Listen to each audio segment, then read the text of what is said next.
শামশেরগঞ্জ ব্লকের জাফরাবাদ গ্রামের আতঙ্কিত পরিবারগুলোর সাথে দেখা করলেন এবং সব রকমভাবে পাশে থাকার আশ্বাস দিলেন জঙ্গিপুর সাংগঠনিক জেলা তৃণমূল কংগ্রেসের সভাপতি তথা জঙ্গিপুর লোকসভা সাংসদ মাননীয় খলিলুর রহমান মহাশয়।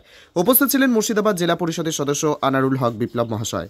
জঙ্গিপুর থেকে তরিকুল শেখের রিপোর্ট, জঙ্গিপুর টিভি। নিজ নিজ যে যে কর্মের মধ্যে যুক্ত আছে সেই কর্মের মধ্যে যুক্ত থাকুন। আমাদের ফ্যাক্টরিতে আপনাকে কী বলবো 70% হিন্দু প্যাকার্স আছে, 70% আপনারাই করেন, তো 70% আছে। গতকালকে ফ্যাক্টরি চালু করেছে, প্যাকার্স নেই, তো না থাকার ফলে কী হচ্ছে, তাদেরকে আমরা গতকালকে থেকে আশ্বাস দিচ্ছি কোনো ভয়ের কিছু নাই, কিছু হয় দায়ী আমরাও, তোমরা কাজের মধ্যে এসে ফিরে এসে। তো আজকে অনেকেই গেছে, হয়তো 2-4 দিন যায়নি, কিন্তু অনেকেই গেছে। এইটাই থাকবে আমার বাড়ির, আমার ঘরে, আমার নিজের ঘরে এই আপনাদের এখানকার 2টো মেয়ে কাজ করে, এখানকার আমার ভাইয়ের ঘরে ওইখানকার মেয়ে কাজ করে। তো আমাদের 4 ভাইয়ের ঘরে 8টা মেয়ে আছে, আমাদের 7টা মেয়ে এখানকার।